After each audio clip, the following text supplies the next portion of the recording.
Alright, y'all, here we go. It is starting. We are late to the game, but here we go.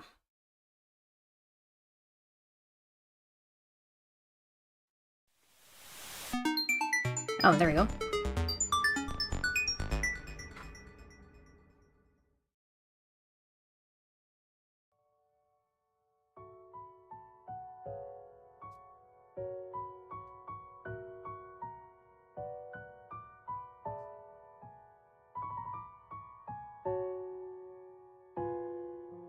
Okay, so this is where we were, huh?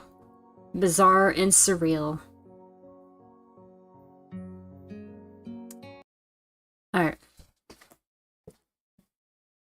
Alright, guys, so sorry for the late start. It's, hopefully might be the last in a while. Fridays are just gotten a little worse with starting up on time and having dinner on time, so yeah. It's just kind of throwing things off a little bit, so. But don't worry, I will make up for time. We are going to aim for a good solid 2 hours of this, so there you go. So, that said, let's see. The girls that we met up so far, we met the deaf one, the blind one, and the one who seems to have burns on her body. I just can't remember their names.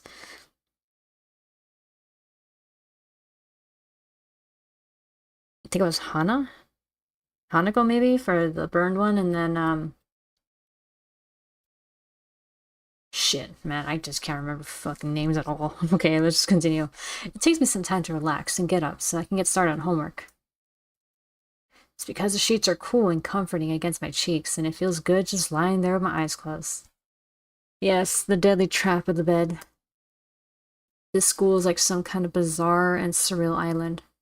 It's isolated on top of a mountain, and each person is stranger than the last. I just can't seem to fit in. What irony. One would think that fitting in a place that's made for people who are unfit for anywhere else would be easy. Maybe I'm trying too hard. Although I say that, it doesn't help take the edge off. The words are left echoing off my empty walls. I guess it's not as bad as I expected, though. This place really is more a school, and less a hospital pretending it's a school than I thought it would be. If nothing else, the scenery is beautiful.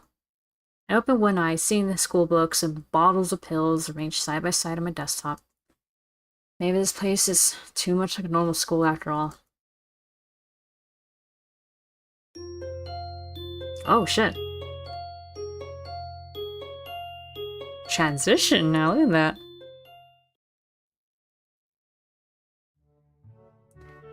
I feel very tired this morning, probably because yesterday itself was a very tiring day.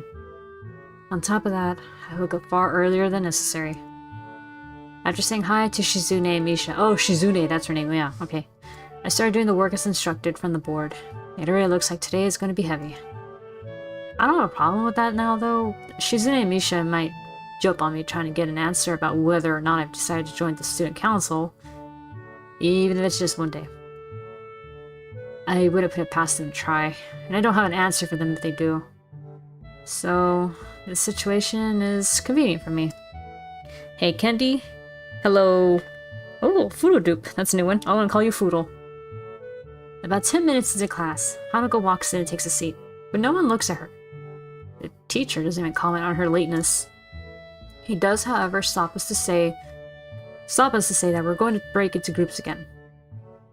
I turn my head and see that Shizune and Misha are looking at me.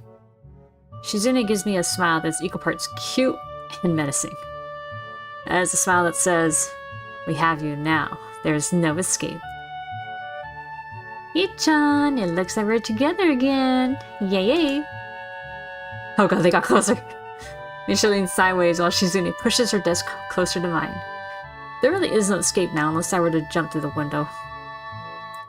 Also, I have to admit, there is one thing that I do appreciate about Shizune's character. I don't know if I mentioned last time, but the fact that she is deaf but yet so, like, Pretty aggressive, yeah. Like, I love that.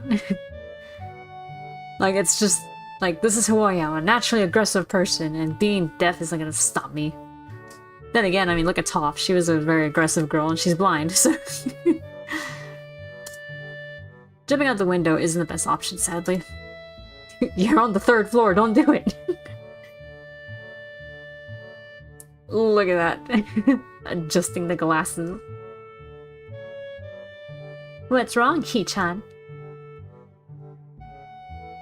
Oh, Hee-chan, have you been thinking about what you said yesterday? You said that you would think about joining the student council, didn't you? It's okay, Hee-chan. We were talking about it after you left. And it would be rude to expect you to already have an answer for us this early, right? Right. I'm so happy you two are able to have a laugh at my expense. And even more pleased to know that you both know how crazy the two of you can be. Hey, sometimes we gotta take a moment to laugh at ourselves. Now that that's over, Shizune snaps back into serious mode. And smacks today's assignment with the back of her hand in an overly dramatic and important way. When I actually look at the stuff, it's mostly just reading. In fact, there are only 2 problems. I almost want to say something about how her rush to get started seems a bit much, considering the small amount of work.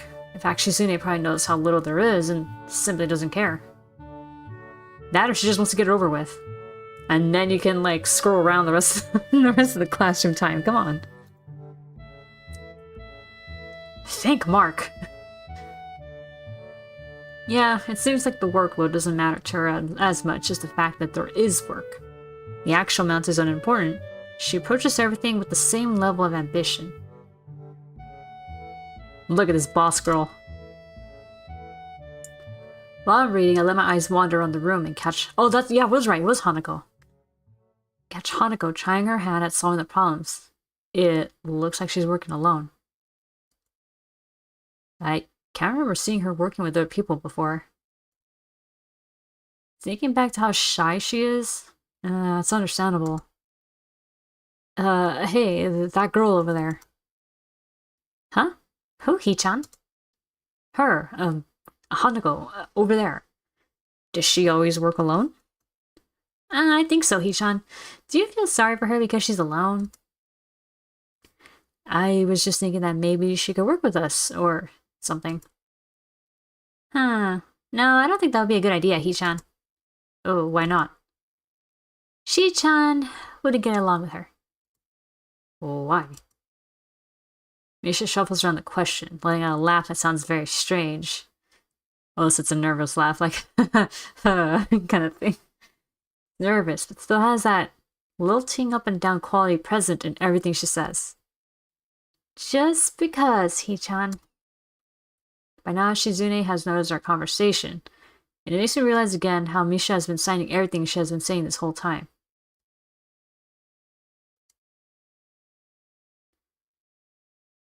What, Shishan? The friend of my enemy is my enemy? That sounds so harsh. I'm not gonna say that. Friend of my enemy is my enemy? So she considers Hanako an enemy somehow? You said it anyway. I know, Hee-chan. It's fine if you overhear. I wonder if this is Misha's way of keeping things fair, since without her, I wouldn't be able to understand the things Shizune is saying, and vice versa. Oh, right, 'cause she can't hear me. Is that also why she signs all the time, so there's never a conversation Shizune will be left out of?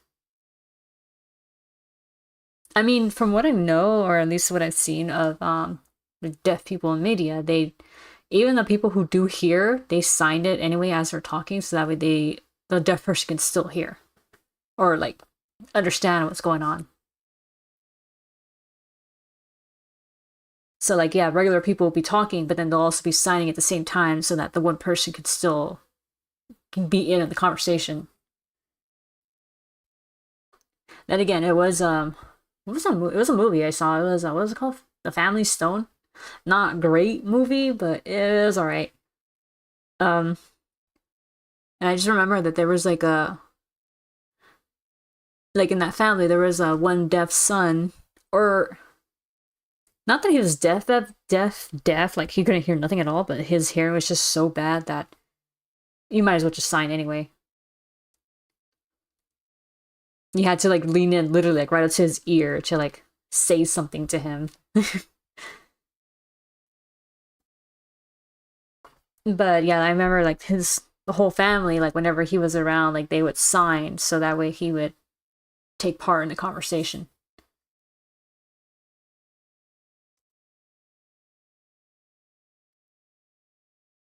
Anyway, we should start on the problems now, Hee-chan. Huh. That was some weird silence now that I think about it. We finished our time to spare, and I decided to ask if there are any alternatives to the cafeteria, as, frankly, the food so far has been subpar. What'd you expect from a cafeteria? Come on. On the other hand, I do remember elementary school food, and those freaking taco pockets and the pizza pockets were fucking awesome.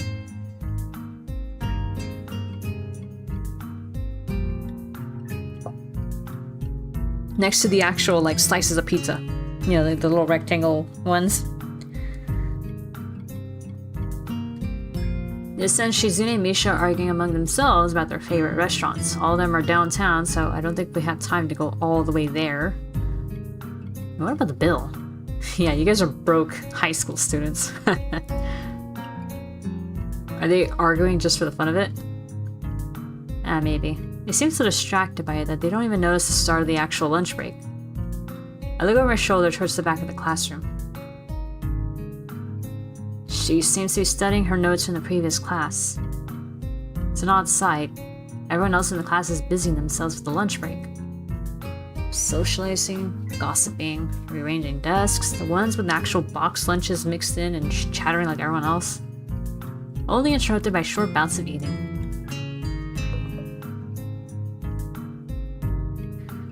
But when I watch Hanako, it feels that I'm the only one who can see her. Just lower the music a bit. Because I'm the only one who can see her, almost as if she was invisible, sort of hiding in plain sight. Is she being bullied? Is she isolating herself from the rest of the class on her own accord? I see her look over her shoulder towards the classroom's rear door. Come to think of it, she hasn't changed the page. She hasn't turned the page since I started watching her. I guess she's waiting for someone. What to do?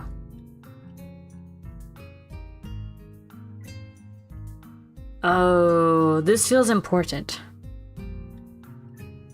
Okay, hold on. We only know of 3 girls so far. Shizune seems like the one option. Hanako's the other option. What was the name of the blind one? Eri? Was it Eri? No, Lily. It was Lily. Sorry. Lily. And I think she's our senpai.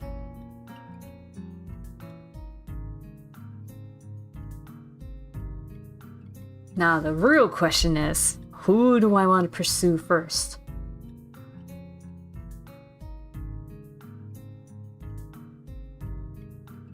Honestly, I'm not gonna lie, the ones who are like really sticking out to me the most right now is Shizune and Lily.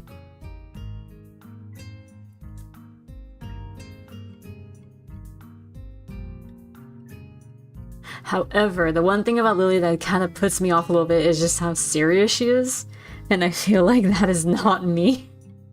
Like someone like me, like the way I joke around and stuff, like that's something wouldn't blend well with Lily. So, as it is, Shizune seems more my type. She is the more aggressive one. I kind of like some aggression, so I don't think you lock yourself into a room until you meet all the heroines. Oh, I can? Oh, okay. Well, I am gonna... For now, I'll stick with Shizune until I like actually meet the rest. Until I meet the rest of them. All right. Plus, I do like Shizune's design. Short hair with glasses, so cute. Misha and Shizune are still arguing about their choice for lunch place. Incomprehensible for a pair of high school students who have to take a taxi, at least to make it downtown and back in time. Haven't you finished already? Oh, sorry, Hee-chan. Were you waiting for us? You don't have any plans? Plans? For lunch? Well, I don't, so I thought I could hang out with you guys. Misha smiles victoriously at my lack of plans and excitedly translates my response to Shizune. If you don't have anything specific planned out, do you want to eat lunch with me and Shi-chan? We're going to go to town for lunch, though. Don't worry, Hee-chan, it's not that far. Sure, I'll come with you. And with that, we'll leave the classroom. Hell yeah, we're getting out. Just around the corner of the hallway, something hits me in the chest with the force of a runaway train. Ah. Oh, are we meeting another heroine? Opening my eyes, I see a pair of saucer-like green eyes staring up at me. Oh. They belong to the perpetrator, a short girl who bumped into me and has now fallen down into the hallway floor. She wears a PE uniform and a very worried frown. The former strikes me as a rather strange thing to have on during lunch break. More striking than that, though, is she doesn't have legs. Yes, those are prosthetics, sir. Lily has that aristocratic air about her. Yeah, Lily has no filter. Or she does, but they're not flesh and bone. Her pale and very much flesh and bone thighs end in shins and feet made of some black metallic or plastic-like material. They look disturbingly artificial and unnatural. It almost makes me forget that my chest is hurting. The girl winces a little, rubs her nose, and jumps up. Oh man. Hey, are you alright? I'm sorry about that, really. I wasn't looking where I was going, and you just came out of nowhere. Sorry. She's looking really apologetic, in the hurt puppy way of looking apologetic. I clearly forget about being angry or anything since hurt puppies are my weak spot. It's okay. Don't worry about it. Oh shit, she fucking hit him that hard that it like disturbed his heart? Holy shit. I say that, but there's a stinging pain growing in my chest, and I know that this is about the biggest possible danger for my condition. Don't overexert yourself. Don't forget your medication. And most of all, don't get hit in the chest. I try to rub my solar plexus to chase the pain away, holding my breath in an attempt to hear my heartbeat. Oh shit. Uh-oh. Okay. It seems normal. Hey, should I get a nurse? The worried, high-pitched voice of the girl snaps me out of it. I stare at her for a few seconds, dumbfounded, until I realize that I probably looked worse off than I really was, doubled over myself and looking all tense. Damn. I'm overly worried about my heart. No need. I'm fine. And I just say something in response. I pull myself upright, feeling my sore ribs one last time and taking a deep breath. She just knocked the wind out of me. Big time. But it's nothing more than that. You sure you're okay? I hit you pretty hard. It's okay. I said I was fine. Nothing's broken. No harm done. Oh, that's good. I feel a hand on my shoulder at the same time. Oh, shit. Wait, hold on. Where is text history? I think I might have accidentally hit it. That's good. I feel a hand on my shoulder at the same time. The girl's eyes wide in horror, and whatever she was saying gets interrupted by a very horrified eep. Eep. Alright. Let's move the arrow over there. Oh. Wow, Shizune actually looks angry. I don't have time to look behind me because Shizune is already shoving me aside and stomping over the girl, signing furiously. Oh man, that must be a little scary, like having someone signing very fiercely. You just see like a bunch of like hand movements and smacking around the hands, and I honestly would be intimidated. I'm like, oh god, I'm sorry. Whatever I did to make you swing your hands around that much.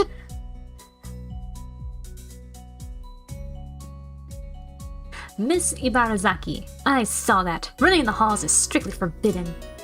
Misha translates right Shizune's tale, but her voice is girlishly playful, not full of the divine fury Shizune's arm movements would seem to call for.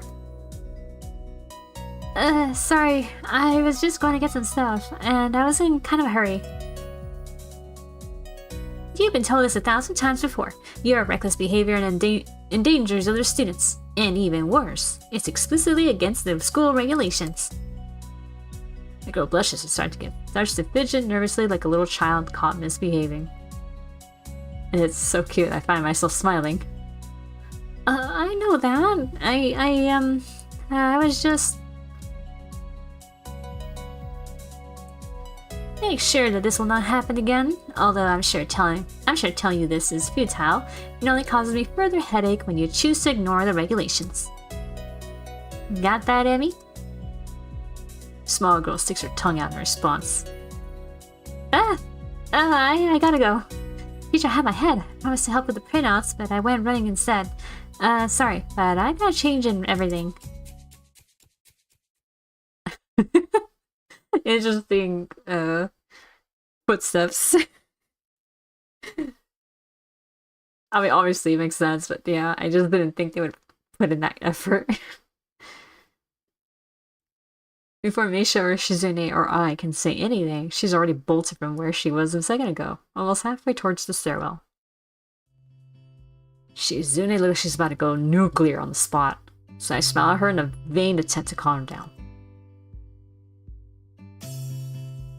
Are you okay, Hee-chan? That Ibarazaki girl is always like that, causing trouble to others. You know, I'm pretty sure Shizune wouldn't call me Hee-chan. Never mind. Yeah, anyway, I'm okay. Just got the wind knocked out of me. That's great, Hee-chan. I wouldn't call that great, but let's slide this one time. Yeah, I mean, it's not great when you literally had a moment of like, oh god, my freaking heart.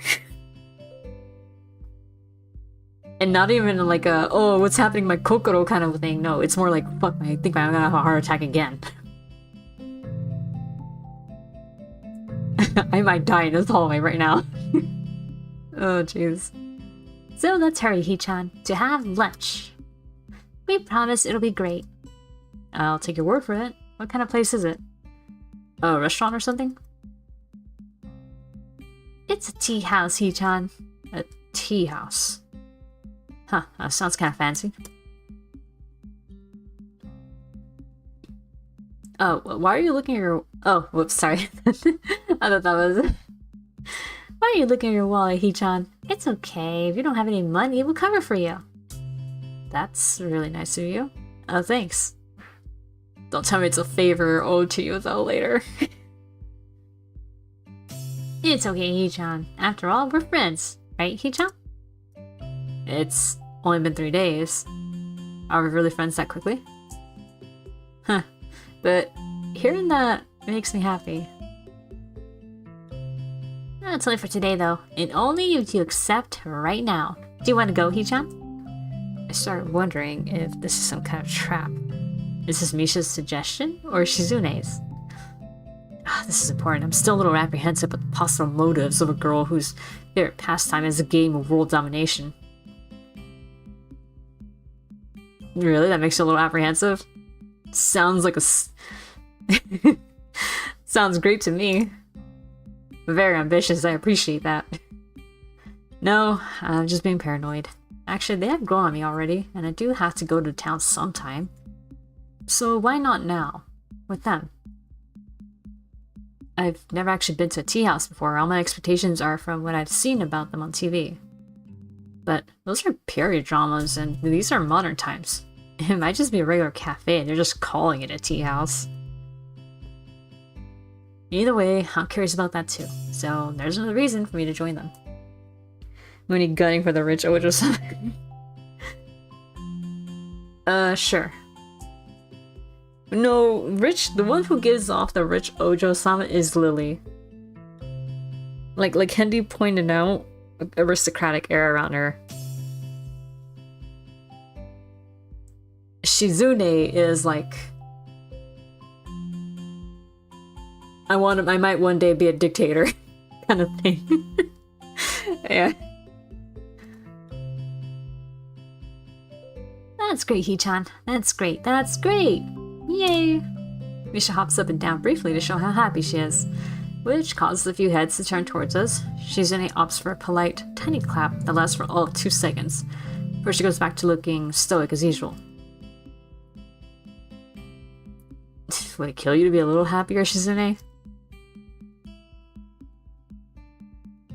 Oh, I wasn't aware that Hee-chan was a king. Shizune pushes her glasses up as Misha delivers her message totally without sarcasm. I guess it would sting more if she could say what the intent Shizune meant behind it. So for once, I'm happy to have Misha as a barrier between us. I'm not telling you to jump for joy just because I'm having lunch with you. I'm not that arrogant. She seems to accept this, and we head for town with Shizune leading the way.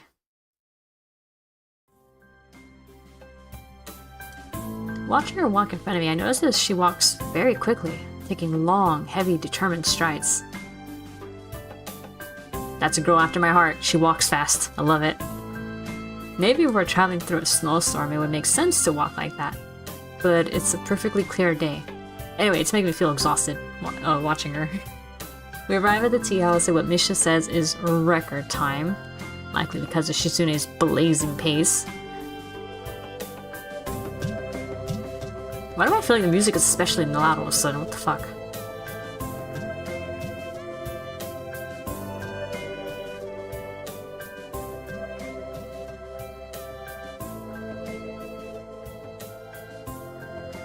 Okay, that's better. There's just some moments where the music sounds okay, and then it gets like this where it sounds loud. I feel a little let down seeing that it's not a huge feudal era building with mats on the floor and women in kimonos pouring the tea. But drilled pigtails are Ojo-sama's. That is true, the spiral pigtails, yeah. Definitely not because...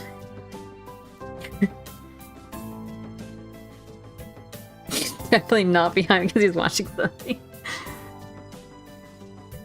It actually is more like a cafe, as I thought. Not that it's a bad thing. It looks very nice. Well, remember, he can't walk too fast, because if he tries to walk too fast, he might overexert himself. So he has no choice but to walk slower, and therefore behind Shizune. And she's a fast walker as it is, so... As soon as I walk through the door, someone zooms in front of us, as if they had been lying in wait the entire time. Welcome! Thank you for patronizing this... Thank you for patronizing this establishment. Top half of her body jumps forward in a bound that looks like an axe chopping through wood. I'm surprised to see that it's none other than Yuko. Oh, it's a librarian! Hey, I didn't know you worked here. Oh, yes, I do. I'm a waitress. I've been working here for 1 year, 6 months, and 2 weeks now.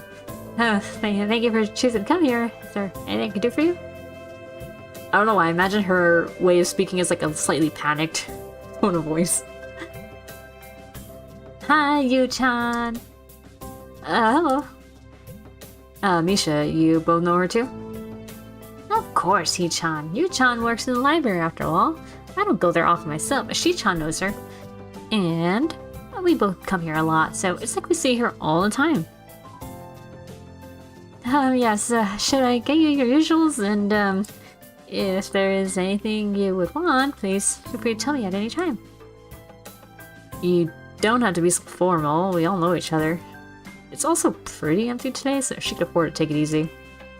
I was hoping she'd stop looking so nervous, but my words have the opposite effect. Oh no, I'm a waitress. This is my job. I have to do it properly. Okay, that works for Shi-chan. Yu-chan, please get Shi-chan what she usually gets, and I'll have some green tea with milk and honey. No pressure. Oh, yeah, okay. But this is my job, and there is always pressure. Sorry, I'm arguing with the customer. Sorry. Yuko takes another 100-mile-per-hour bow. I just had to give up and join Shizune and Misha on the table. When you justifying her actions. Glasses and hair buns. Yeah, Yuko looks pretty cute. As soon as I sit down, Yuko comes by looking even more upset than before. Sorry, I'm really sorry. I'm gonna take your order. I'm not attentive to customers, and that's not right. I'm sorry. If there's anything I can do to make up for it, please tell me.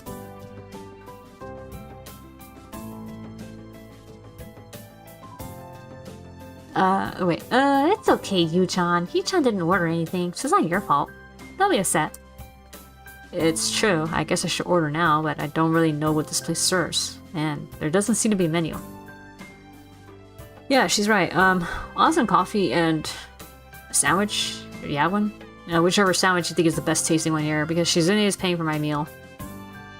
Shizune frowns and gives me alternating looks of surprise, indignation, and bemusement. Unable to decide between the three. Hey, Chan, just how much money do you have in your wallet? It can't be that little, right? Right? We should split the cost 3 ways to make it fair. Yeah, I won't accept anything else. Yusha turns to Yuko. Yu-chan, Shi-chan says she wants 3 of whatever's the most expensive item on the menu. No! Just kidding, Yi-chan. Okay, I think that turkey sandwich is the most delicious sandwich. And it comes with a free soup. A good employee would try to recommend the item that there is the most of, though. Or the most expensive item. Am I bad at my job? No, that sounds good. I'll have that, and some coffee. Oh, okay. She comes back a few minutes later with our drinks and my sandwich. Shizune seems to be fine with just her tea, while Misha also ordered a parfait. I don't know why, because I can't imagine many other things that would go worse with tea. Oh well, I take a bite of my sandwich. It's very good. Hey Chan, have you thought about joining the student council? Huh? Don't talk with your mouth full, Hee-chan. I wash my food down with a sip of coffee, which is also surprisingly good. But now's not the time to remark on how this place has good food. You said you understood it was too early to expect me to make a decision this so quickly. That was like 3 hours ago. Do you like turkey ham? Tastes... I never tried turkey ham. I mean, I've tried like, you know, like the deli cut turkey, which is usually pretty good. But I don't know about turkey ham. A man should be decisive, Hee-chan. Oh god, I'm not... Lord knows I'm not decisive. You really should join the student council, Hee-chan. Come on, it'll be fun. People always say, come on, it'll be fun, about things that are never, ever fun. Oh wow, that made her mad. Oh shit. Don't you believe me, Hee-chan? Is Shizune saying that or Misha? My cute expression, but the effect is somewhat jarring. Like she has split personalities.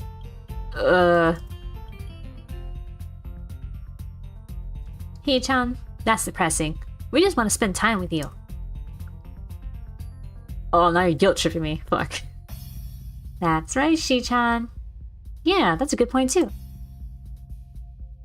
Yep, this is beneficial to everyone. It solves all our problems. Yeah, I also thought Hee-chan would appreciate it. That makes me sad. Suddenly I feel really left out. It's rude to talk about someone without letting them in on the conversation. Shizune adjusts her glasses, laughing to herself. No, but it's true, Hee-chan. And you would be helping us out, Membership has been really low this year. How low? That's a secret, Hee-chan. No, I want to know how low it was. How low is low? 5? Lower? Well... 0? Hee-chan, that isn't important. What matters is that the number is low, and that is why we would appreciate you giving us a hand. Especially with the festival coming up so soon. And it looking to be a busy year ahead in general. So, you're not gonna answer my question? No. I sighed, straightened up in my chair, trying to look as defiant as possible. Because this seems like a big issue and I do not want to let it go that easily. I feel silly like a blowfish. Fine, fine. At least tell me this. How many people are in the student council? Total. Oh. Well, Hee-chan, we're definitely undermanned, but we have enough members to get the job done. Yep, yep. It's not just the two of you, is it? Hee-chan, that's funny. Is it not the same thing? Turkey? I mean, I don't know. Is that what they call it? Turkey ham? I just thought it was just sliced turkey breast. That's the way I always called it. Ham is ham, meaning it's pork. And then turkey... Sliced turkey is just sliced turkey. But it's definitely not just us. Are you sure? Are you absolutely sure? Yep. I stare at them both, trying to see if they will slip up and confirm my worst fears. Misha frowns, looking uncomfortable, but that is probably because I'm staring at her. Shizune, on the other hand, returns my gaze with one of her own. Maybe she is challenging me, peering at me over the rims of her glasses like that. So teasing. And surprisingly immature. Like a little girl beckoning someone to play with her.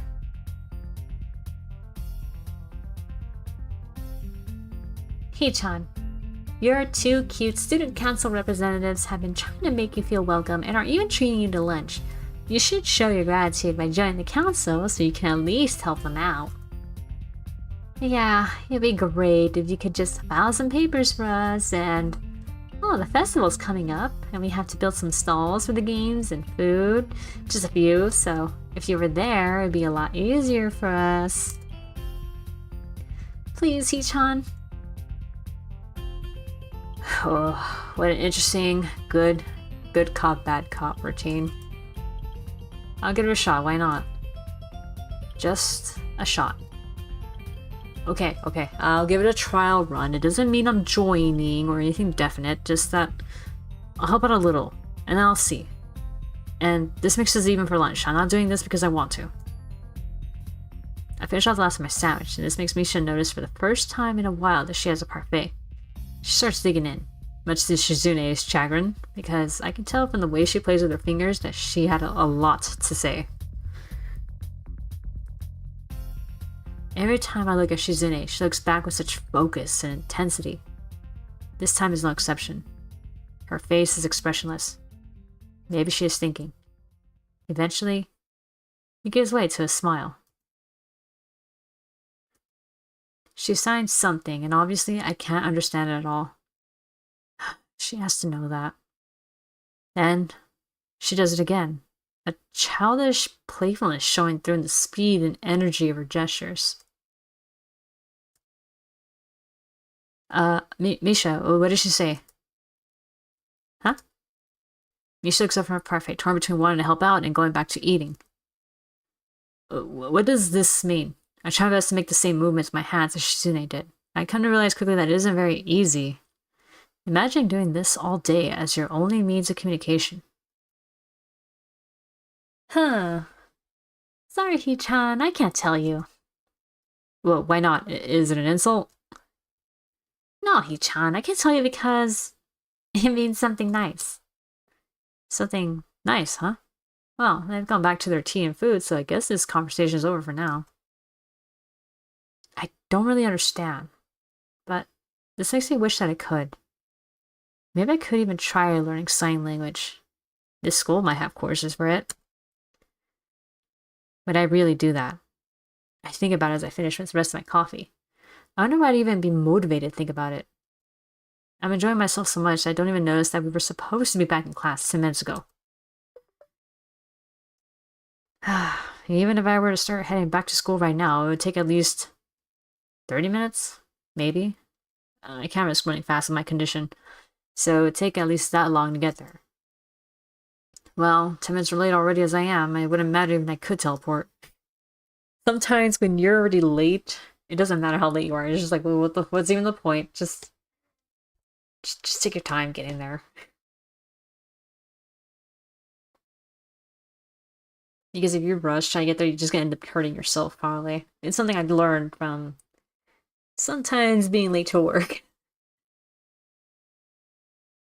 Because if you're rushing, then you become reckless when you're driving, so, yeah. Something wrong, Hee-chan? I just realized lunch break ended 10 minutes ago. It's only my third day and I'm already going to miss a class. Hang on.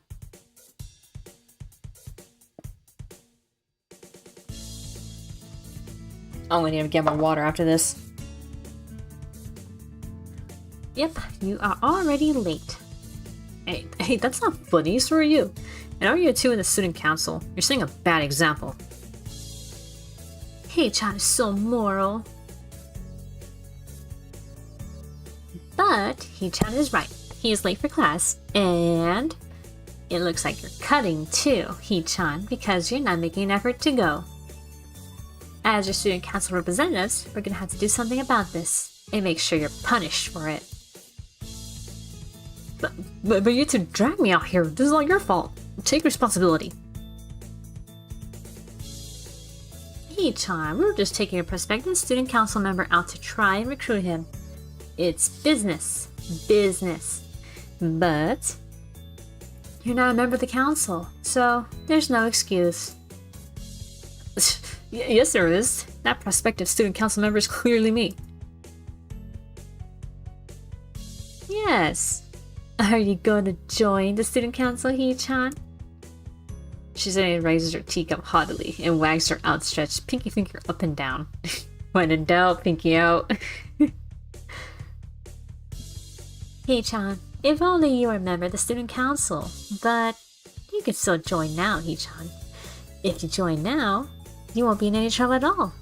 And we'll be able to take many more nice excursions like this all the time.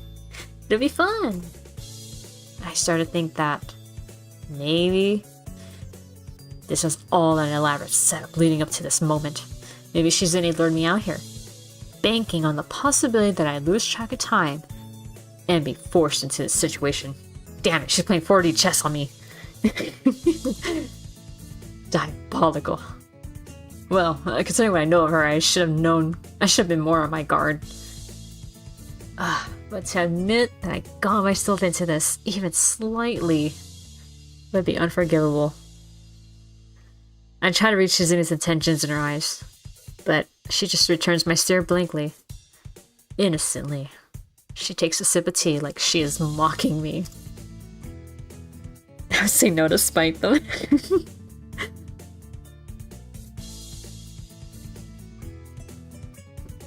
Our dude is trying very hard to fight, but I personally would not fight him. Like, yeah, okay, take me in. You guys are cool. I like you. By the way, Hee-chan, I didn't plan this at all. Things just happened to work out this way. I was almost about to drop my theory as paranoia. But this puts a new spin on things. I almost fall over in awe. So it really was an elaborate setup from the very beginning. All just to burn me and force me to join the student council.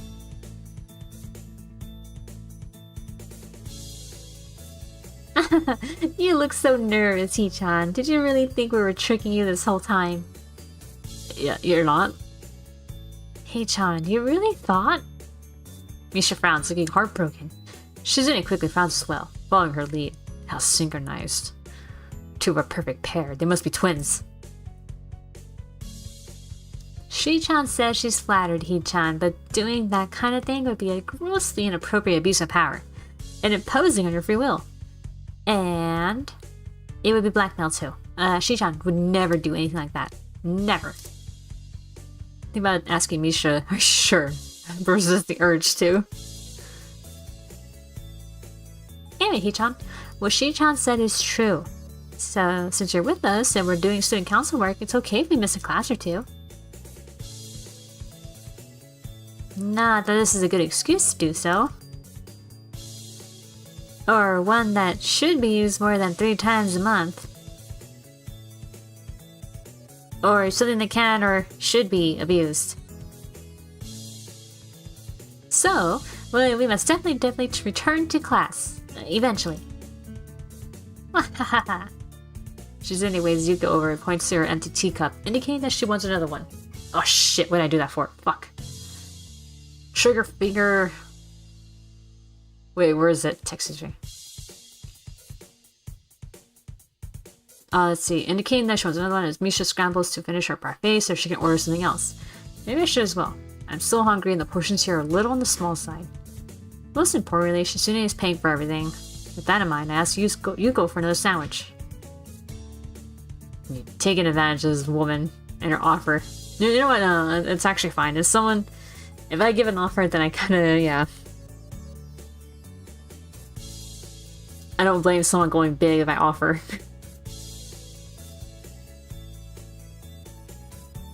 By the time we leave the tea shop, I missed not just one class, but two. Shizune and Misha seemed content to let the whole day pass by, stalling for even more time by suggesting a tour of the town that turns out to cover a 2-block radius from where we start. Eventually we do go back to school, and the rest of the day is business as usual. When classes are over, Shizune and Misha pack their bags and leave the room before me. Couldn't think of it. This is the first time they left me alone. Huh, it's strange, I almost missed them. The room empties quickly, and I'm the last one out the door. When I try leaving the lobby, however, an arm lowers itself in front of me like a tall bridge gate, stopping me in my tracks. Oh, hey. Oh, hi, Shizune. A pair of hands from behind cover my eyes, followed by a sharp burst of laughter. Hi, Hee-chan, guess who? Misha asked the question completely without sarcasm, meaning she doesn't think that I instantly knew it was her. Doesn't think that I instantly knew it was her for many obvious reasons. I wonder who it could be. Well, it's definitely not Misha. Yes, it is. Misha swings around to stand in front of me beside Shizune. Hee-chan, are you busy right now? Busy going to my room. Yeah, see you two tomorrow. I try to make a break for it, but Shizune is too agile to get past. As someone who used to play soccer, this is embarrassing. Not to mention that this behavior is drawing some odd looks. I should just quit while I'm ahead. Help! They're doing the thing where they're putting their hand by me right next to the wall and trapping me in place.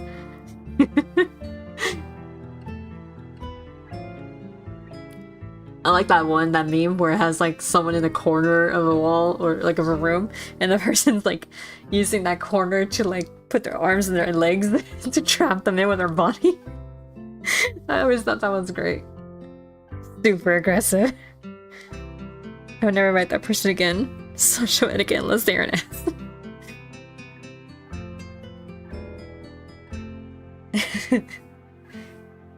Hee-chan, could you please go upstairs and get a few things for us from the art room? Why me? Hee-chan thinks that if the art teacher sees us, he will say hi. She doesn't like him. Ignore him. She tried, but even though Hee-chan is deaf, he'll try to say hi anyway. Run away? Oh, okay, we're made her mad. I never run. Ton of finality is so strong that I can pick it up even through Misha. I could see there's no pursuing this further with Shizune. Misha, why can't you get them? Stairs make me dizzy, Hee-chan. Shizune nods as if to confirm it. Please, Hee-chan, we need those things to build stalls for the festival. And you said you would help out a little, right? Right? Oh, I really shouldn't, but I guess just once will be alright. Okay. That's great, Hee-chan. Thank you! This is what we need. She holds out a piece of paper for me to take. I'm sure this list was made by Shizune. It's handwritten, but each letter is perfectly formed and uniform. As if it were typed. Not just that, but it's exhaustively detailed, complete with numbers, bullet points, and even little checkboxes. What it boils down to is that she wants paint, paintbrushes, poster board, and an easel. Just different types and specific numbers of each. I wonder how I'm going to carry all this stuff down the stairs without breaking my neck. You like getting commented on. I just thought the meme was funny where they put both hands and legs on the wall.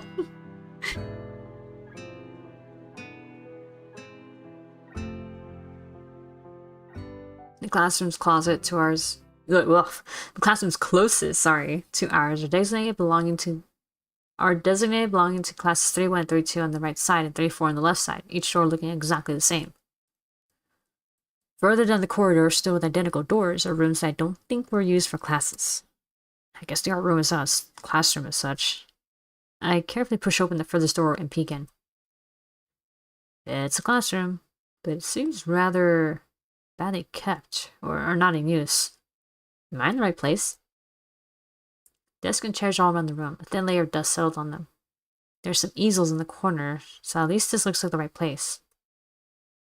The room is flushed in sunlight from the big window, shadows creeping all over the desks. Specks of dust are dancing in the stagnant air, making the beams of light almost visible. Chokingly, I call into the room. Anybody home? Something catches my eye and I stop mid-sentence. Oh, you're eating with your feet. Interesting. Sitting on a desk is a short-haired girl, curiously wearing a boy's uniform. With a fork between her toes, a morsel of food stuck firmly on the end. This odd way of dining seems to be caused by her apparent lack of hands, but her presence here is what takes me aback even more. How did I miss her before? She's sitting in the corner very still, but I still somehow took her as part of the furnishing or a statue at first glance. I'm not being too observant today, as a whole. The girl seems to be frozen in place, staring at me with her huge eyes like a rabbit in headlights. She's staring at me, her mouth wide open, ready to accept the fork. I'm staring at her, my mouth wide open, suddenly remembering I didn't finish my sentence, trying to think if I should. This weird stalemate keeps us both stunned into silence, punctuated only by the wall clock ticking rhythmically. Oh, hold on, I'm trying to think of a voice for her. Hello? The girl stuffs the fork full in her mouth, and is now staring at me expectantly while chewing. This is a bit awkward. Hello, I was told to pick up some supplies from here. For some festival stalls, I think. I think there should be someone here. There isn't. That's why I came here too. She picks up another forkful. Doesn't that mean you're here then? She raises her eyebrows as if she's suspecting my observation was false. You are pretty observant. I guess it does. But who are you? This girl is pretty straightforward, isn't she? Nakai. You saw Nakai. I just transferred in on Monday. I'm Rin. Tezuka Rin. Rin Tezuka. I won't shake hands with you, but at least we know who we are now.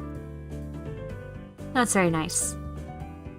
Her deadpan manner of talking makes it hard to determine whether she's joking about shaking hands or not.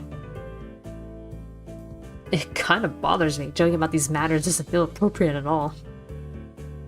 She's using humor to cope. Leave her alone. Well, I'm trying to figure out what's appropriate and whether this girl is. She seems to have lost interest in me and is now gazing yearningly back at her food. Can I continue my lunch? If you don't mind me, I won't mind you. If you need to get your stuff, the supplies are at the back. Go right ahead, but lunch? School's already over for the day. What word would you use then? There's no word for a meal you eat after lunch but before dinner, right? It's linner. It bothers me very much too, but I don't really know what I should say. I don't think you're supposed to eat a meal between lunch and dinner to begin with. But I'm hungry now, and my delicious boxed lunch would go to waste otherwise. I have curry. It's very delicious.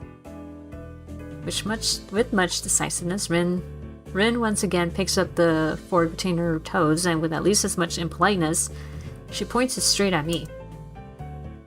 So, Nakai, what brings you to this place?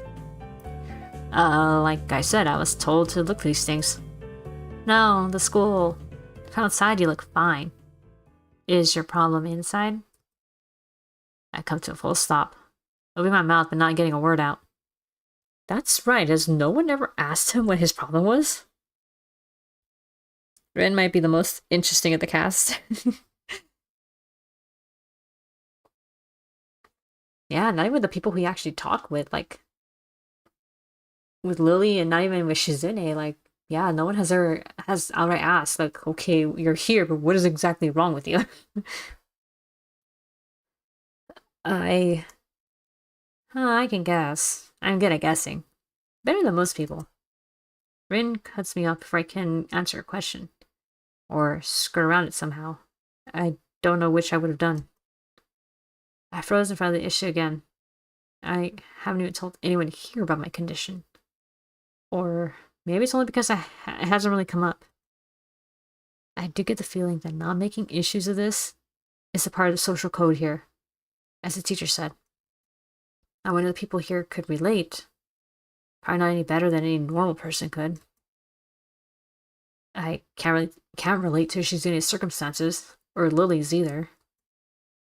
Naturally, while I go through this in my head, Reen keeps considering what my condition could be, with an overtly contemplative look on her face. She puts her forks between her lips and leans back, looking at the ceiling as if the answer was written up there. Beam of light illuminates her face from the window side, creating a mask of dark shadow on the other side. I don't think it's anything in your head, and something in your guts would be boringly ordinary, like this lunch of mine, and less delicious. The problem must be in your pants.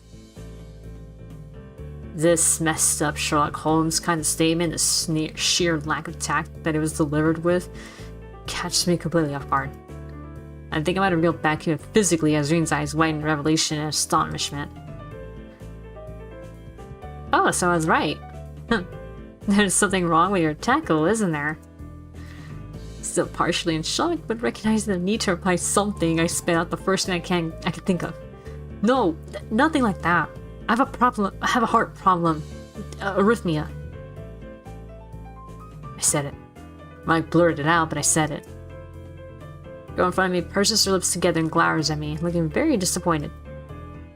Oh, how boring. Chub in the pants would have been much more scandalous. What's this reaction? I'm sorry to let you down. I forgive you. Just, I collect people, and a person with, that kind of problem would have been really great. really great. Collect people? People with different problems. So you just, go around asking people what's wrong with them? Yeah, pretty much. I see. With little left to say, Rin resumes her lunch and the conversation dies away. But I keep thinking about what was said. It's the first time I told anyone else about my condition. All the other people have either known about it already, or heard about it from someone else. Or didn't need to know about it, like every other student here so far. Should I have told it as a natural part of introductions? Is it expected of me? Hi, I'm Hisa. I have a very serious heart condition. Is that how I'm supposed to go around introducing myself from now on? As if our disabilities would define us. What a disgusting thought. Or maybe this Tezuka girl just has an unnatural interest in such things. As I walk to the back of the room to pick up the items on Misha's list, a chance opens to study Reen from the corner of my eye. Her hair is a burnt auburn, almost orange, and cropped short. Long hair would probably be impossible with no arms. Boy's uniform and the lack of arms makes her look very thin, almost scrawny. She's not particularly pretty except for her murky green eyes, which flicker restlessly from below her short bangs, even when she eats. The distance and the shadows make it seem like they don't reflect sunlight at all. But instead absorb all of it within them like deep wells. She moves her feet almost as deftly as a normal person would use her arms. However, I could see how this sight could discomfort people, especially while eating. It makes me feel a bit uncomfortable at least. I hesitate to think about the word unnatural, but it's too late now, isn't it? I keep searching the cabins and shelves for Misha's things, but after enough time passes, the silence grows too uncomfortable. So I try to force some conversation out of this strange girl. So, do you always eat alone and this late? Or do you get the occasional visitor? Visitors. Maybe you're my first occasional visitor. But I don't always eat alone either. Sometimes I eat with a certain person on the roof, if she's not horsing around. Horsing? Ah, she likes to do sports. Oh. That's all I could think of to say. Both of us fall silent again as Rin forks the last bits of her meal into her mouth. I look down at my hole and double check it with Misha's list. Seems I have everything except plywood. So I think I have all the things now. Oh, that's very nice of you. But don't feel obliged to stay. I was about to take a nap anyway. You need to do whatever you're going to do with that stuff anyway, right? Or perhaps you like to watch girls sleeping? I'm not sure what to make of this, but Rin looks serious. Even if I did, I think I have to be going. I'll catch you around, Suzuka. You can call me Rin. I feel that our relationship is at this point good enough to warrant this much. I was already trying to make my exit, but she draws me back in. Fine, then I'm Hisao. Then you are. Rin looks at me hard in the eyes, but that intimidating feeling you get when someone stares at you isn't there. It's like she's actually not looking at me at all. She blinks a couple times, and I can't figure out why a pause like this just popped between us out of nowhere. See you later, Hisao. There's something like a tiny smile there in her face. Maybe. I quietly back out of the room as I shut the door in front of my face. I whispered to myself, "Huh, what an intriguing person." From inside, I hear a muffled sing-song voice. I heard that. What is she here? Oh shit! Fuck! Oh, goddamn. I heard that. What is she here? I jump at the sudden appearance of Misha, who I had not heard approaching despite the completely empty hallway. Somehow she got to jumping distance of me without making a sound. Creepy. Briefly reminds me of Kenji's nutty theory about a global feminist conspiracy, but I pushed that thought aside.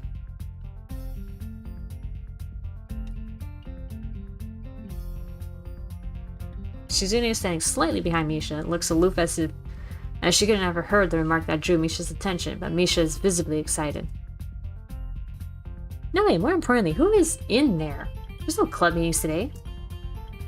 She tries to curiously peek past me, even though the door prevents her from seeing anyway. What are you doing here?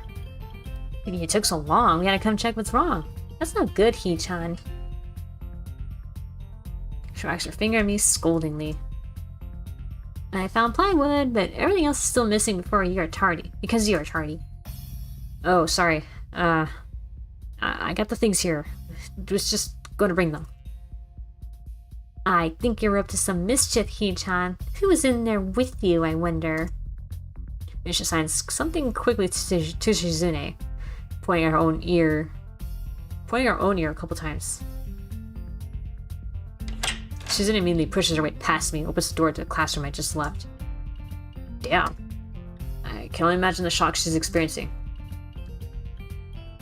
With Shizune's diligence and attitude, the insolence of daring to deface school property by sleeping on top of it must be too much to bear. And indeed, she stares at Rin, frozen in place apart from the slight but noticeable trembling of her shoulders. From suppressed rage, I'm sure. Instead of blowing up, Shizune just takes a few deep breaths, adjusts her glasses, and slams the door shut, turning to sign furiously at Misha. Whoa, fuck. You done did it now, boy. Oh, maybe she did blow up, but I can't understand it.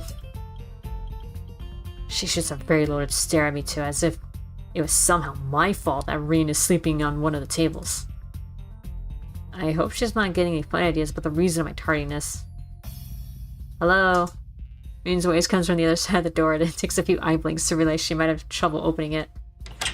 I open the door to find Rin directly behind it, looking at us with half-interested, half-sleepy face. Hello. Miss Tezuka, what do you think you were doing? You absolutely are not permitted to use school property for such, disgraceful activity. It sure is suddenly very crowded in here. I didn't know it was this popular. It's hard to say whether she's happy or unhappy about this turn of events. At any rate, she ignores Shizune and Misha's scolding, so they have no choice but to drop the issue. Shizune taps Misha's shoulder, points at Rin, and make some quick signs. Popularity aside, please don't do that anymore. Anyway, how's your project going? Will it be done for the festival? Rin looks at them blankly, apparently at ease under the pressure Shizune's cold stare is putting on her. I keep wondering about that myself too. And? We'll think about it harder. As Misha signs her reply to Shizune, her face turns into an unsatisfied frown.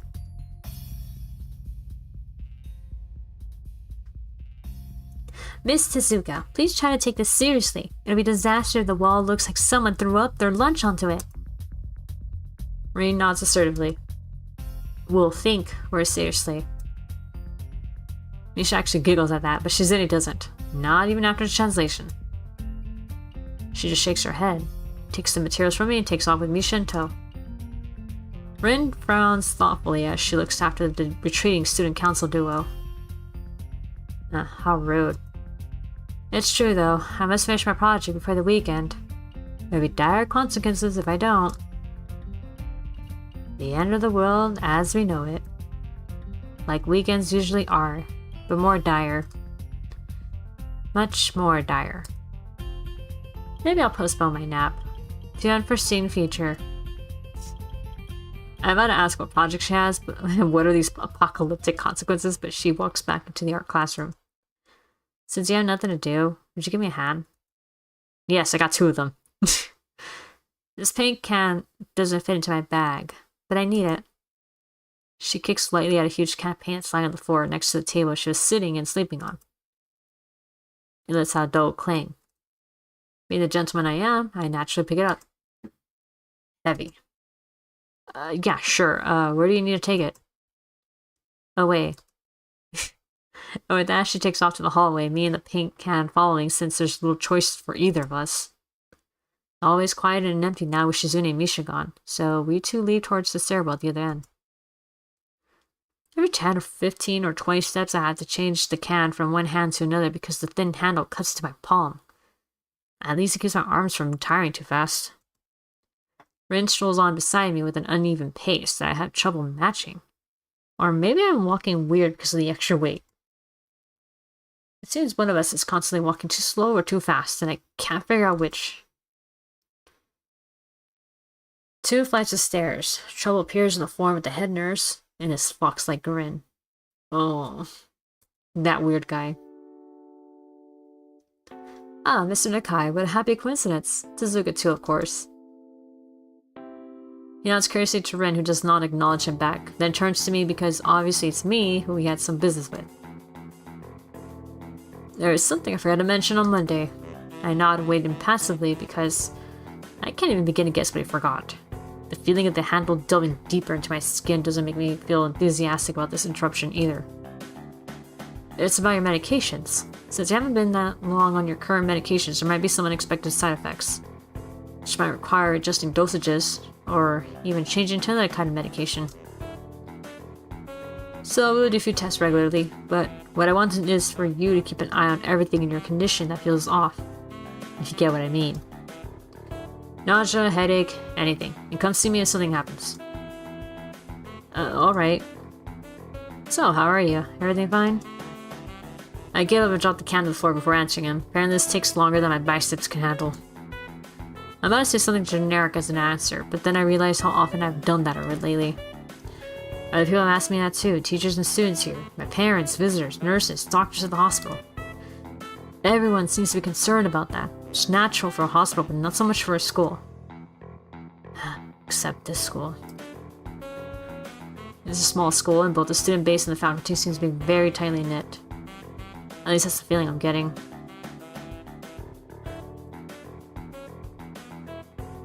And this is not the kind of school that gets transfer students too often. The thought sends shivers up my spine, but I give a generic answer anyway. Wait, did I miss something?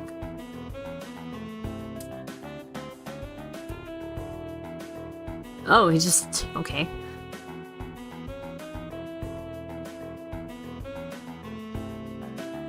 My sources tell me that you've been at neither the school track nor even the pool. I'd like to know if you have taken up exercising as I asked. Of course I haven't, but his way of inquiring gives me the feeling that I should have been running my ass off on the track since the first day. You have people spying on me?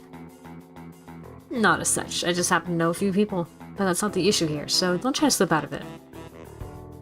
Well, I was actually just doing some improvised weightlifting as an exercise. Pick up, lift the can up and down a few times like some sad imitation of a bodybuilder. Even though it's weighing down on my arms painfully.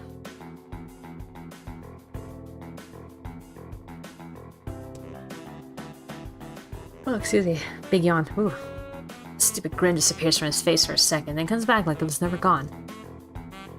Shizuka, would you give us a second? The nurse grabs me by the shoulder without waiting for Rin's permission, which she didn't need in the first place, and drags me aside. When I told you to exercise, I wasn't joking. I understand you're still in your first week and all, but please don't ignore the importance of this. The reason I'm coming down this hard on you is that habits are not easy to form. Ah, son of a bitch. Sorry, it's just... damn. That actually got me good. A little embarrassed to say, but the hook of my bra kind of like got me good in the finger right now. Damn.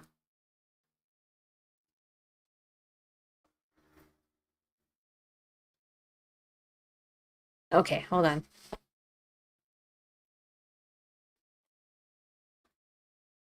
Okay, sometimes I just gotta get comfortable, you know? It is what it is. Holy shit, so I thought this dude was just trying to make some small talk, but I didn't think he was being serious about the, hey, no, you really gotta fucking exercise. And I understand that habits are not easy to form, even when I make some good habits and then I end up missing one day and then it just falls apart. And then I get lenient on myself and then I stop doing it and, oh God, why am I like this? The more you slip and postpone, the harder it'll be. It's the same with everything, like dieting. Can you promise me to be more serious about this from now on?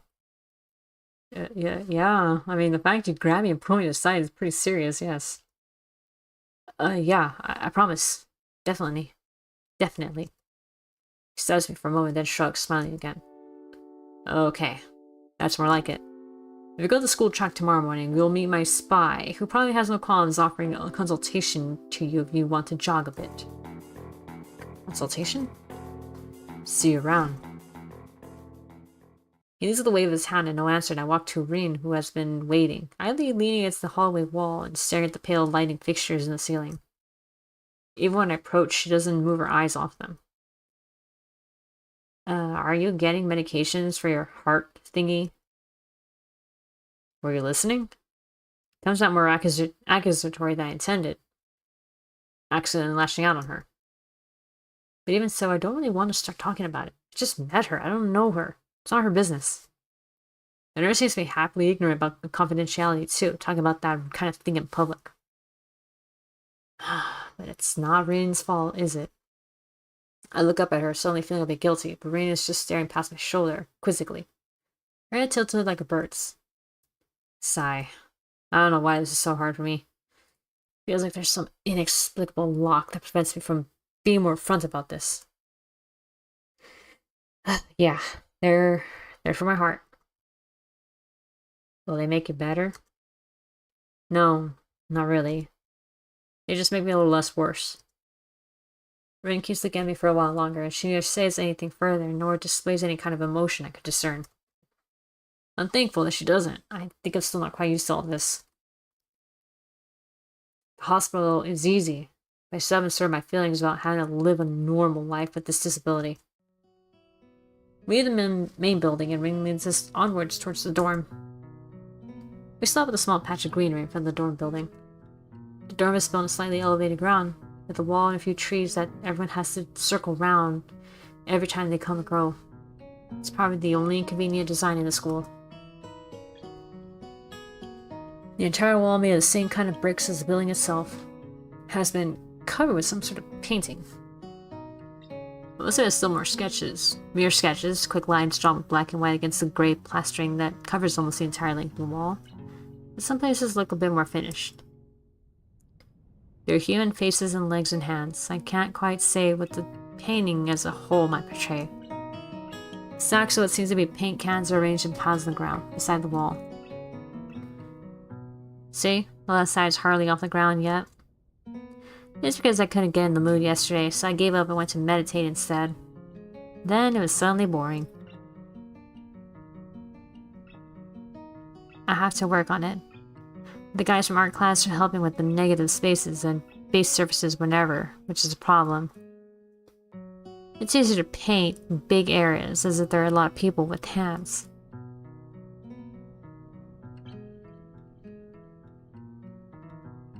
It reaches better and it's faster too. She goes on a tangent of a tangent, moving a little with her arm or whatever of it there actually is, to demonstrate even though I got to the point already. Right caught in her sleep flops around and it makes me think it could look sadder than it does. But it makes me feel out of place, like almost every tangible reminder the student base's special properties has in the past few dates.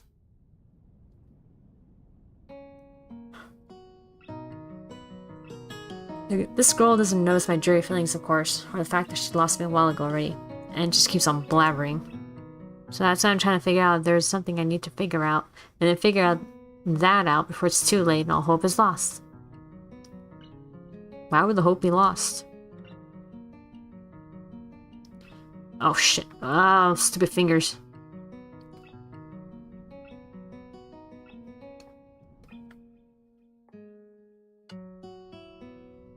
Let's see. Figure first stating the whole hope is lost. Okay, why would the hope be lost? Because paint has to be painted, then it has to dry, and then it has to be painted over with another kind of paint. It takes time.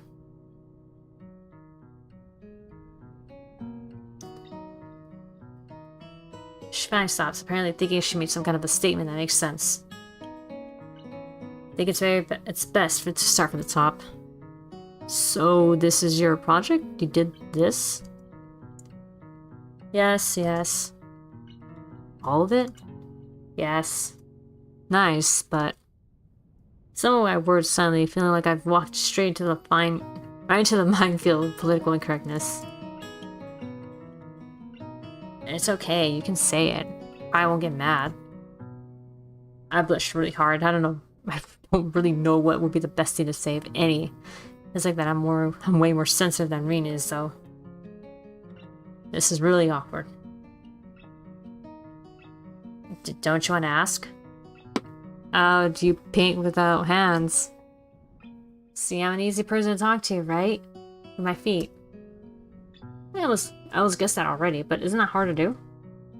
You're good at guessing. Anyway, I don't think it is. But maybe I'm used to it by now. I can't get my mind around the fact that she could be an artist, but seeing how adept she was using her feet to eat, I figured painting might not be a problem to her. Might not be a problem either. You know, this is anything more to add to the subject. Okay, yeah, it's about time I go get my water. Hold on. Be right back.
Okay. Alright, sorry y'all. I'm feeling that, like, dryness in the back of my throat right now, so I feel like I really had to get water.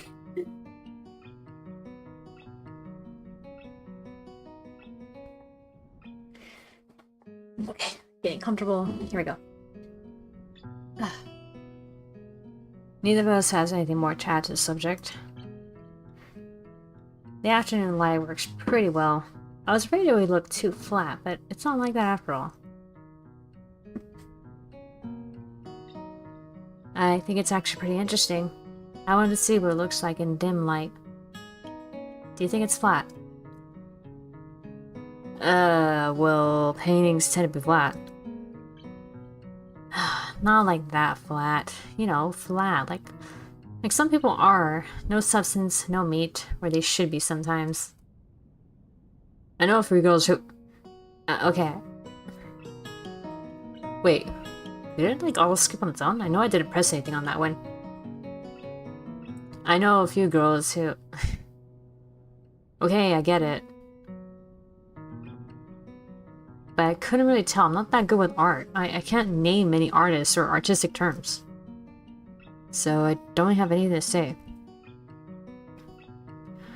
Rin shrugs her shoulders at that, saying, "Suit yourself." Without saying it, and looks up at the sky as if trying to look for something up there.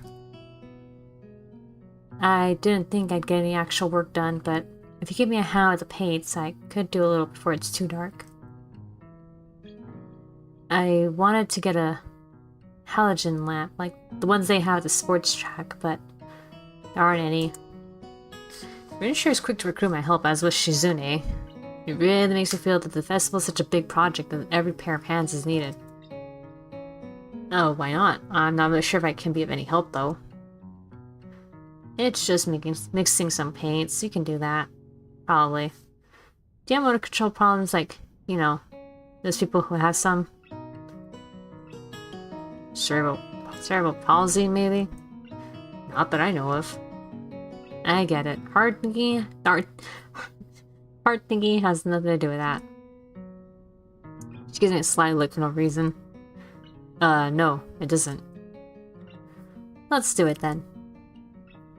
So she sits on an empty wooden box and very naturally picks up a wide brush between the toes of her bare right foot. Open a few of the cans and pour some of the contents into shallow bowls for mixing. The thick paints flow lazily from the can to the bowl, like syrup. I mix them, creating funny, hypnotic-looking swirl patterns that melt quickly into each other and form a new monotone hue.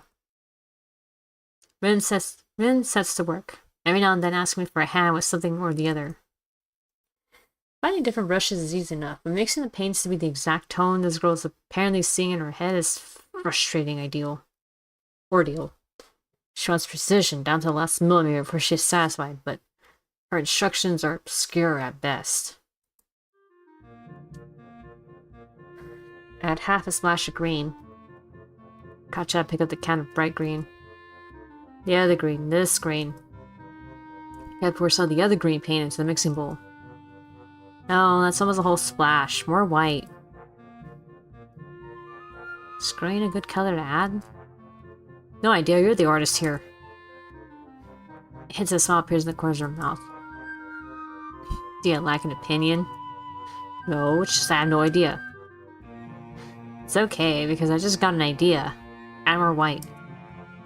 With this exclamation, I pour a minuscule amount of white into the bowl and mix it. It looks slightly whiter.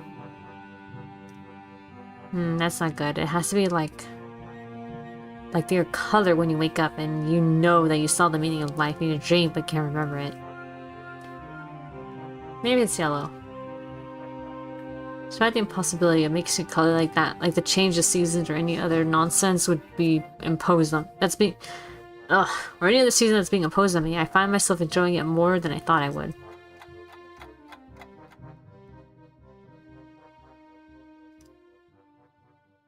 Oh shit. My finger slipped.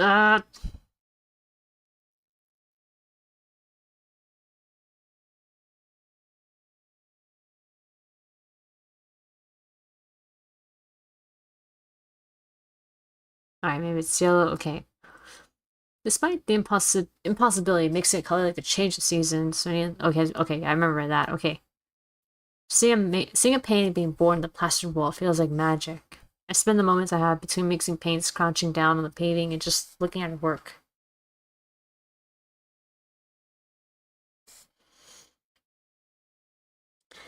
It feels slightly intrusive at first, like making some imaginary intimacy, but Rain doesn't seem to mind the least. Maybe it's just in my head.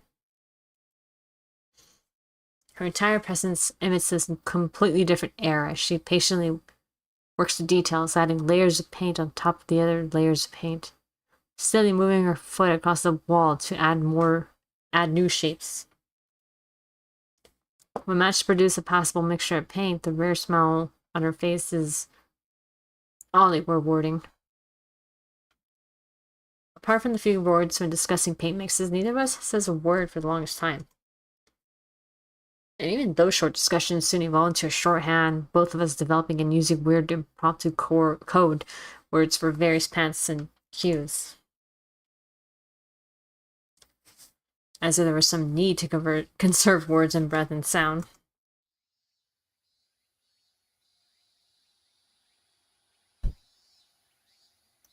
We stay there late into the evening until it becomes too dark to paint properly.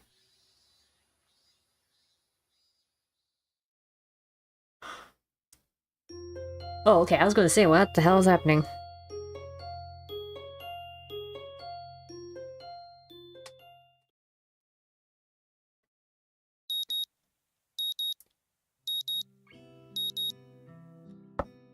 The sound of an alarm pulls me out of a fitful slumber and into an unpleasant state of wakefulness. I linger under the blanket for a few minutes, gathering energy to rise up while making excuses as for why I already haven't. Honestly, I wouldn't mind staying here for all day. School's surprisingly exhausting after a long pause, and the culture shock still has not faded, I think. Still, despite getting an impression that skipping class is easier, I don't think they're gonna let me get away with that let me get away that easily. There we go. And the nurse is bound to keep breathing down my neck with the talk of exercising as well. So eventually I do rise up. Swallow the morning medications to put on my old soccer clothing. Thanks to my condition, I was exempt from taking part in gym class at Yamaku. So I didn't get issued with the gym outfit. I ordered some to cover such a contingency, but wearing my old soccer clothes is kind of nostalgic.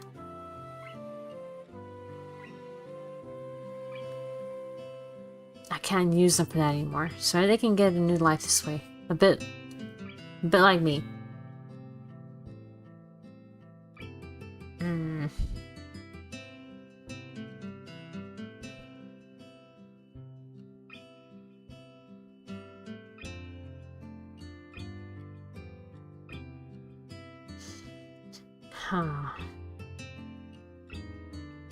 It's weird that, like, I kind of feel bad for him. He obviously has, like, moments of, like, I think I'm starting to connect with something here, and then there are moments of, like, no, what am I thinking? This place is, like, it's like its own thing already. I can't fit in. And even though he was seemingly fitting in with Shizune and Misha, Lily, I guess, too. Like...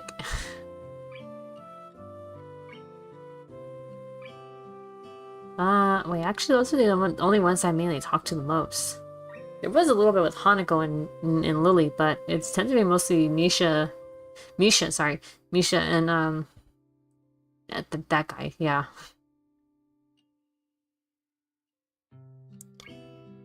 Not that guy, Imposter Syndrome was hurt. Yeah. Misha and oh my god, why did I forget her name? Shizune, jeez. Misha and Shizune. Lily and Hanako haven't really been talking much, and we barely met two more. Which I already forgot their names. Oh god. Except Rin, because, you know, Rin hung around the longest, but I don't remember the other one. The one with the prosthetic legs.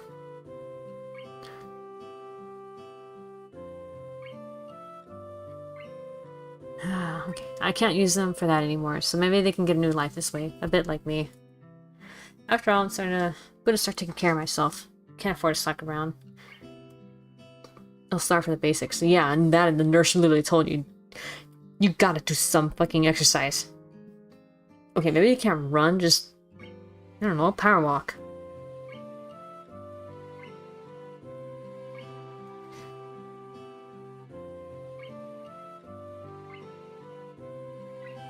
But yeah, it's a little sad how this guy feels so disconnected.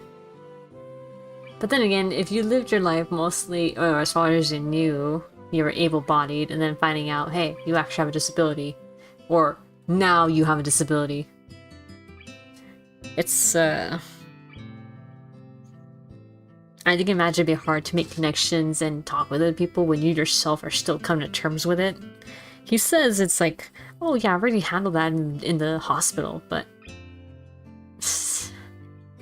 I don't think he came to terms with actually, as he said, actually living a normal life with a disability. So I think of a more difficult transition from average daily life, yeah.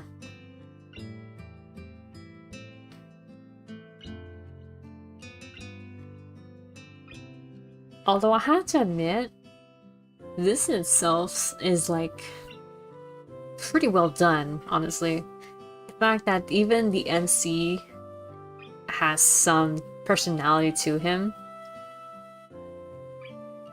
and that he's not just a flat character that you can just self-insert yourself. I'm glad that they went with this. Like the fact that he is struggling with these things, that he hasn't come fully to accept that he has a disability. And then on top of that,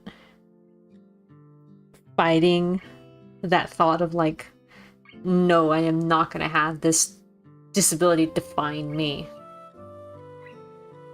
Like when he mentioned that, like no, I'm not gonna have this define me, it's disgusting. I was like, wow. That was some pretty, like, honestly, very progressive thinking.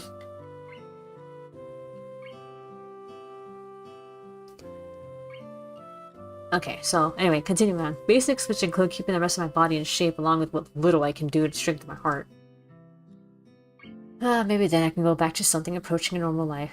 Or at least something where I'm less likely to fall over dead at any minute. I'm surprised to discover that I'm not the only one present at the track. Not just that, but it's a face I've seen before. The prosthetic-legged girl who bowled me over in the hallway yesterday is running the track lithely, like a half-mechanical gazelle. Oh, bro. What was her name again? It was a short one, but I can't remember. She seems to be running laps at a somewhat easy lope, her prosthetic legs clacking rhythmically on the hard track surface. I wonder what reason she has for running this early in the morning. Maybe it's something akin to mine, and the nurses are pressing the poor girl to jog just like he is oppressing me. I certainly wouldn't be here if it weren't for my health, and it is prompting me to do so. Anyone with things being like they are, it's only because I wanted to get out of it. Get out of the way early. The fact that I'd be less likely to encounter someone who would witness my pitiful attempts to get in shape was merely a happy accident. I leave, but it seems that my former assailant noticed me on her last lap. She waves at me cheerfully and jogs over. You should have seen people like this so much, and the shock factor this came from 4chan. Yes, the fact that I heard that it came from 4chan is like, even now it's still hard to believe. Like, people from 4chan made this. Like, it's so out there. Like, you would never expect this, but here it was. It was made years ago, apparently. Initially.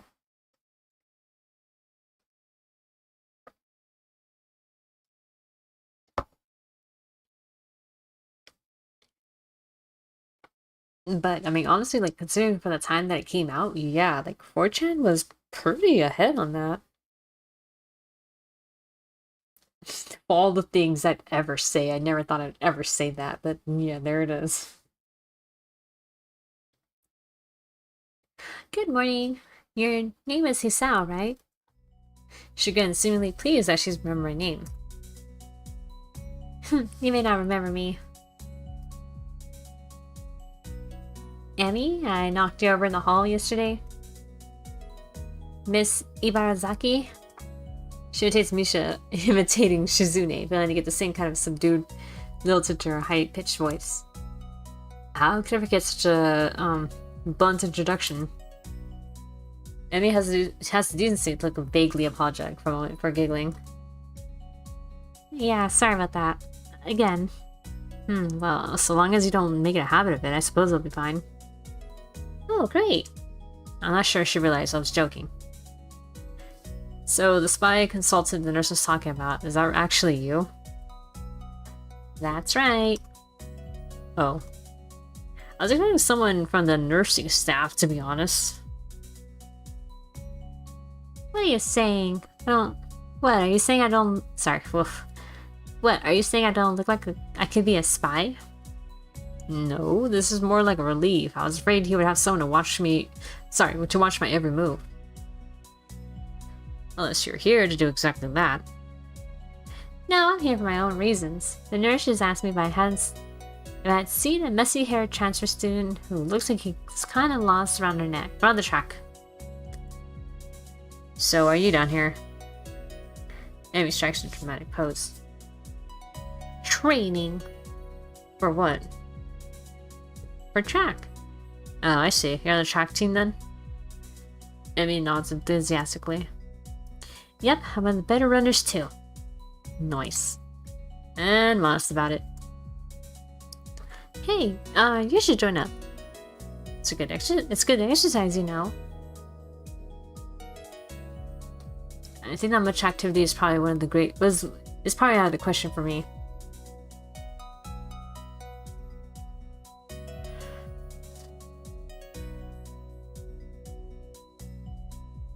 Okay, sorry, had a yawn. No, I'm not really sure that I really like running all that much. Sorry. Plus, I'm just not into organized sports, you know? Yeah, it's true. I never even really got that much into soccer. I mean, I'd run around with my friends and all, but that was really the only reason I played. It wasn't for the glory to be found in the field, that's for sure. Emmy seems to understand my meaning. I see. Not that into the whole organization thing. But now that you're here, I guess we're gonna run together, huh? What? Sure, I guess. Alright, here we go. Are you going to warm up? Real men don't warm up. Oh, man. Oh, no, you always should warm up. Yeah, Hisao. She scolds me enthusiastically, but then smiles and leans closer. I hate warming up, too. She laughs suddenly. Heck, I don't even have... Sorry, I can't... I was reading 2 as time. Like, I don't even have the time. Oh, God. Heck, and I don't even have to stretch my legs. Is it a concern? Of course you don't have to stretch your legs. So to confirm her statement, she bounces up and down a couple times, giving a passing impression of standing on a pair of springs. Her leg blades seem to be quite elastic. Let's go.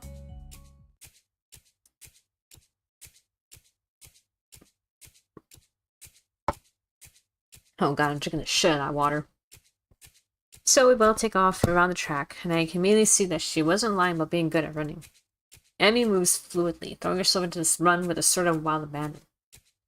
I let myself concentrate more on running properly. Hands spread, right? And something about hitting on the balls of your feet rather than the heels. Try to match my stride to Emmy's, but it's pretty difficult. Apparently I'm not very good at it. Okay, let's get past this part. Emmy keeps running and doesn't seem to notice I've stopped until she passes me a second time. She quickly scoots to a halt, breathing steadily in contrast to my own somewhat gasping demeanor.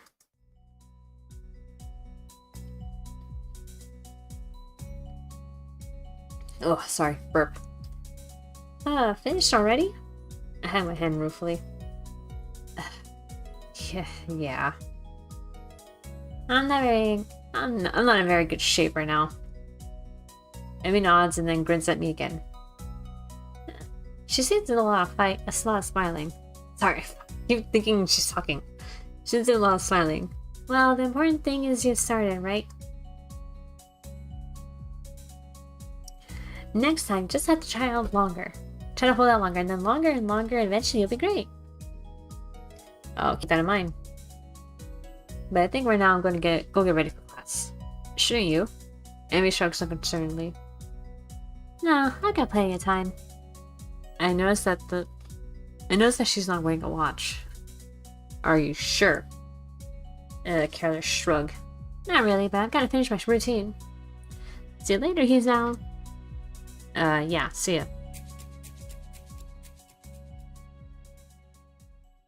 I'm not sure whether this morning's experiment was a success or a failure, but I'll admit that I do feel slightly good about getting out there this morning. Like Emmy said, I just need to keep at it in order to get better, right? Practice makes perfect, or something like that. It's very nice at least to feel like I've taken some semblance of control over my own health. I have to try to keep this up. I head back to the dorms and wash and change into my uniform, trying to resist the urge to take a really long and hot shower.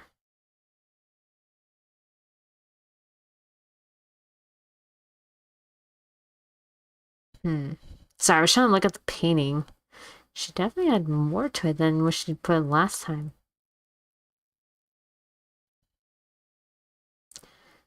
Huh. Honestly, like, at least before you kind of see faces, but now I'm like... It's like she just put more gibberish on top of that.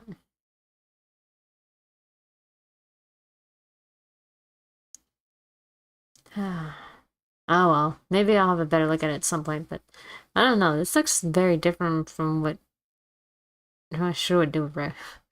What she would... Wait. Head back to the dorms to wash and change my uniform, trying to resist the urge to take a really long and hot shower.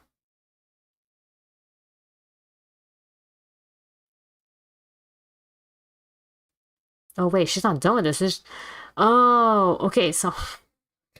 I honestly was seeing this as like she wasn't done yet or something, because it looks so flat, and yeah, like I realized she made my flat. It does look flat. And then it took me a second and I realized, wait a minute, no, it's actually not flat. I liked Rain's route, but it was pretty depressing for me because it wasn't too long after I hurt my knees. I really wish I had someone who could motivate me to exercise like that. I'm tired from all the running. I just want to unwind. But I don't want to break my slow building routine of getting to school before the morning rush. I was taking a long shower anyway. I dry myself off and get out of the stall to put on my clothes. Oh my god, don't tell me it's who I think it is. Out of nowhere, a shadow appears in the mist, looming and radiating in malicious intent. It bursts through the fog. Sup? What are you doing here? The hell you scared me? What's your problem? I should be asking you that. I've been looking for you all over the place, man. What do you mean all over the place? I want to ask him if he's been looking for me like that, stark naked, but hold my tongue back. I finally realized I'm still naked too and quickly pulled up my shirt in front of me, but Kenji doesn't seem to notice a thing. His glasses are fogged up, but then, why doesn't he wipe them off? Is his vision so bad it's like he perpetually seeing through fog?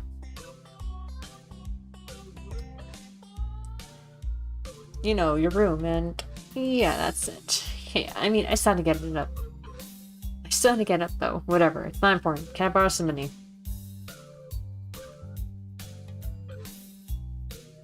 Let's see, he puts on an innocent face and looks away, trying very hard to look very casual. It doesn't work. He's as transparent as his wind pane sized glasses.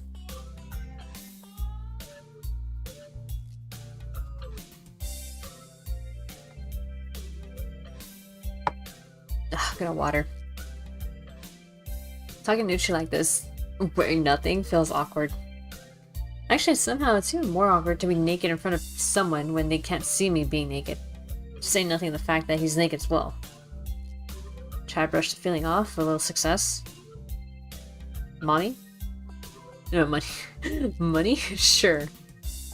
Awesome. Wait, why do you need it?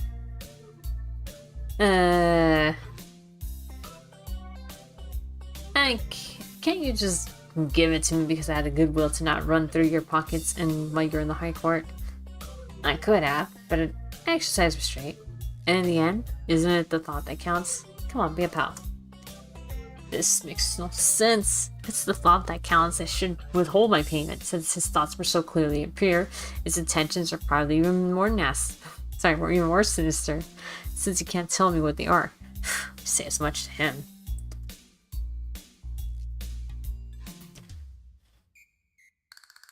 I'm offended, man. But now as you're getting them fine, I guess I have no choice. I want to order pizza.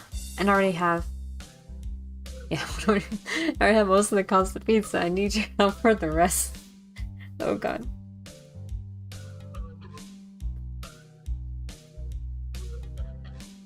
I get some of that pizza too, right? No. Are you serious? Yeah, I'll give you some, but you have class. You don't have time to eat a pizza. But what about you? I'm not going to class. I have to wait for the pizza and pay the guy. And even then, eat it. It's not easy. You have to obtain the pizza stealthily. If you don't, everyone will see you at the pizza and they'll ask for a slice. Oh god.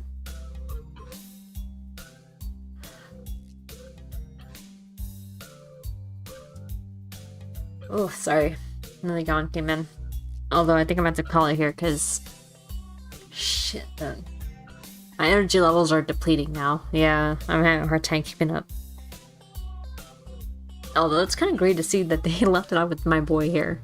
I really want to make it a more even 2 hours, but... my body says no.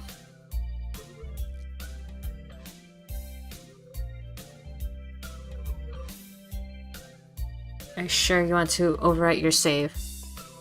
Yes.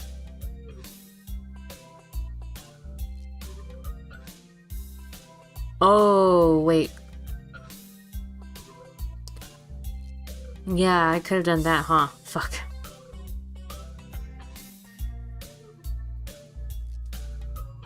Okay, well, best case is just to plow right through what we can, but for now, like, I need some rest. Alright, made some lovely progress, yeah. I'm really hoping to do more of this. I know next week, I'll obviously have more time for Fallout since I'll be one of the Fallout, because we'll be one of the... We're doing much better than that, and yeah, we're one of the forces that actually helps to, like, you know, get shit done for once. And that I did like, I didn't mean to do that, return, not load. I'm gonna just put a second one just in case. Oh, fuck.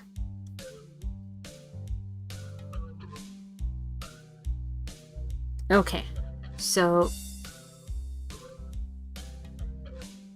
Alright, soap, just shit called soap. Okay, we're gonna leave it there. Okay, I was just double checking. I got paranoid all of a sudden that I didn't do it for whatever reason. Anyway. Alright. We're gonna call it a night. I'm getting sleepy, tired. Hopefully next week I'll have more time, but so far so good. I'm really liking this, game. And I can't wait for Final Fantasy XIV to end so that way I can focus on, Fallout 2, which, that one's a good one. It's definitely a good one. I mean, like I said, what I mean to say is, like, I like Fallout 2 more than Fallout 1. I mean, the only reason I tried Fallout 1 is because it was the first game I had to see, but Fallout 2 is definitely where it's at. Anyway, I am digressing. Okay, guys. Have a good rest of your morning, day, night, whatever. I will see you guys next time. Next week will be... Oh god, I hope Persona 5 ends. I'm really hoping that I can do that so I can focus more on Katawa Shoujo. I would love Katawa Shoujo to be more active with Fallout 2. It's gonna be great.